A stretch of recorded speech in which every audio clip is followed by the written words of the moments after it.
안녕하세요. 책 읽어주는 아내 배우 이태란입니다. 오늘은 나무는 자신을 위해 그늘을 만들지 않는다 중에서 나는 행복하기 위해 달린다 읽어드릴게요. 에리히 프롬의 명저 소유냐 삶이냐에는 아서 캐슬러가 스페인 내전 동안에 겪었던 특이한 경험의 일화가 나온다. 전쟁과 도피 생활에 지친 캐슬러가 친구의 별장에서 쉬고 있을 때 프랑코의 군대가 진격해 온다는 소식을 듣게 된다.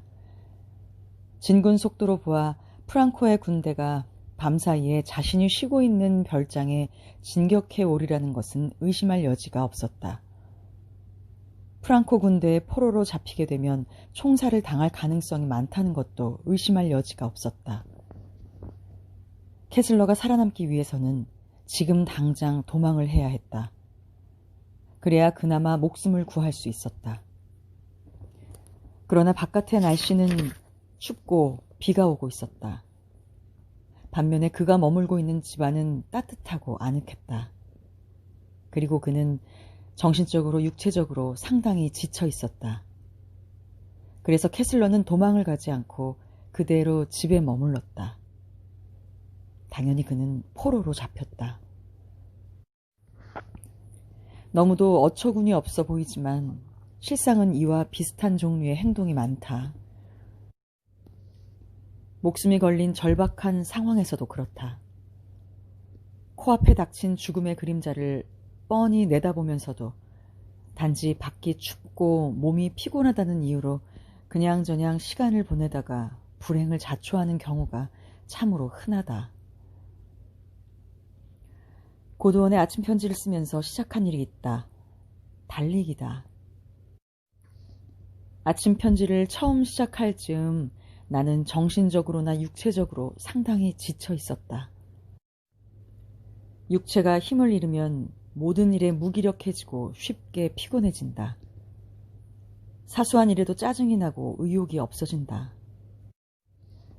대부분의 사람들이 경험하는 일이겠지만 예민한 직업일수록 그 특성상 스트레스가 많기 마련이다. 아침 편지를 시작하던 당시 내가 일하던 곳은 청와대 비서실이었다. 내가 맡은 일은 대통령 연설 담당 비서관으로 대통령의 모든 연설, 기고문, 언론 회견문 등의 초안을 작성하는 일이었다. 긴장과 스트레스가 한시도 사라질 틈이 없었다. 새벽에 출근을 하면 거의 자정이 되어서야 퇴근을 했다. 날이 갈수록 몸은 무거워지고 머리는 멍해지는 기분이었다.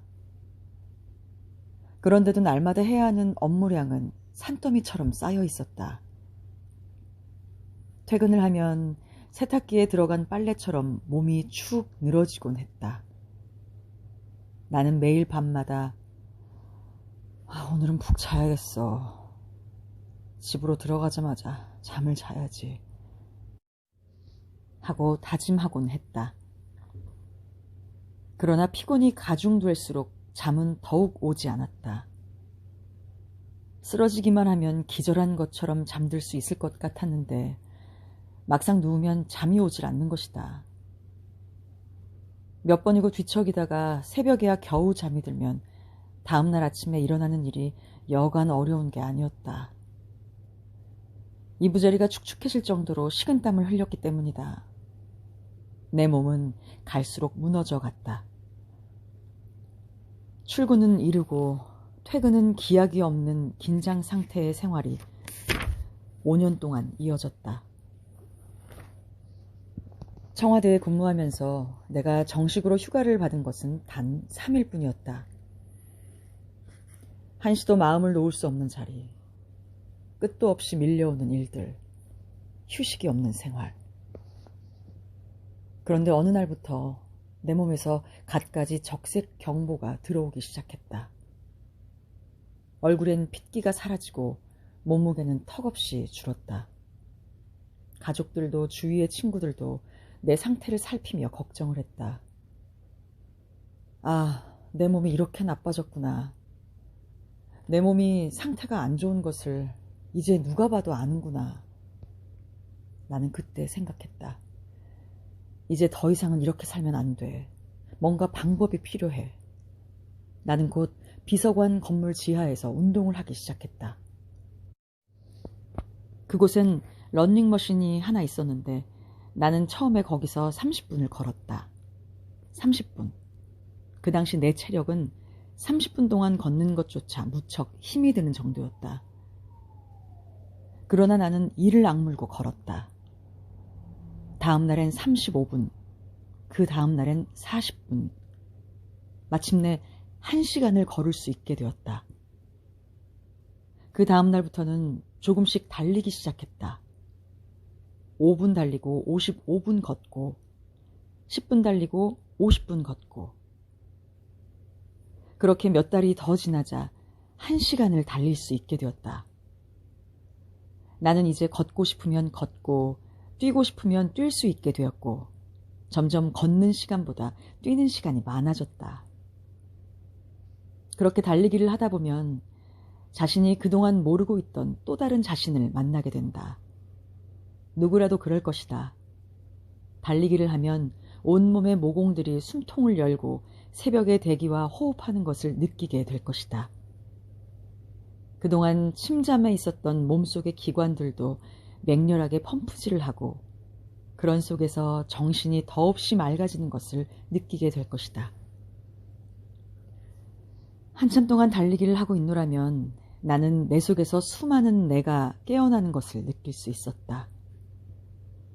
나는 내가 살아있다는 것을 확인하고 싶어서 달리기를 계속했다. 그렇게 몇 달이 지나자 내 몸은 다시 살아나기 시작했다. 몸이 건강해지자 일도 삶도 활기가 되살아났다. 나는 곧 뛰는 사람들의 모임을 만들었다. 청마동, 청와대 마라톤 동아리가 탄생한 곳이다. 인원이 60명 정도 되었는데 주말마다 모여서 함께 달렸다. 그 다음에 만든 것이 아마동, 아침 편지 마라톤 동아리다. 아마동 사람들은 매주 토요일 서울 잠실 한강변에 나와서 함께 마라톤을 한다. 나는 뛰면서 일을 한다.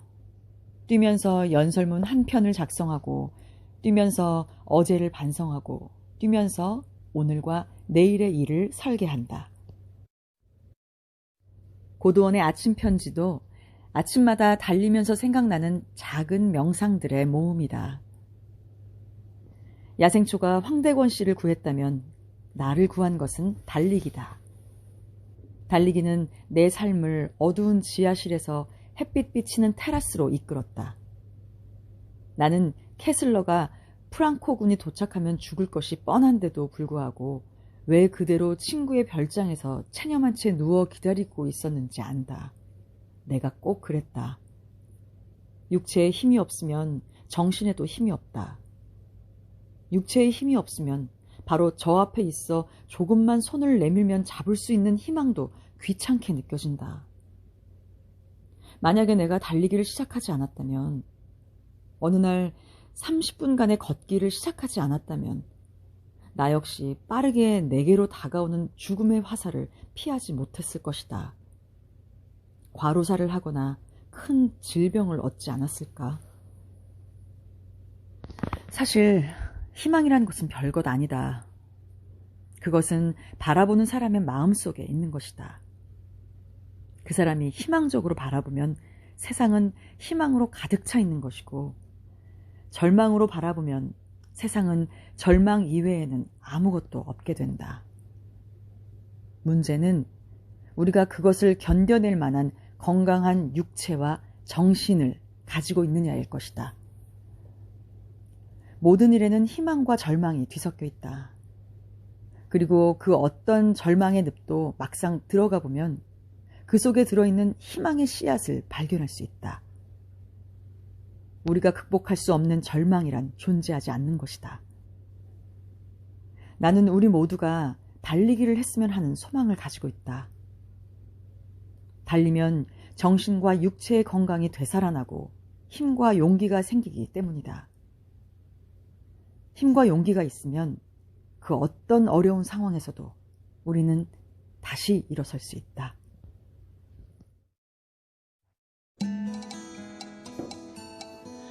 여러분, 오늘도 건강한 하루 보내세요. 감사합니다. 안녕.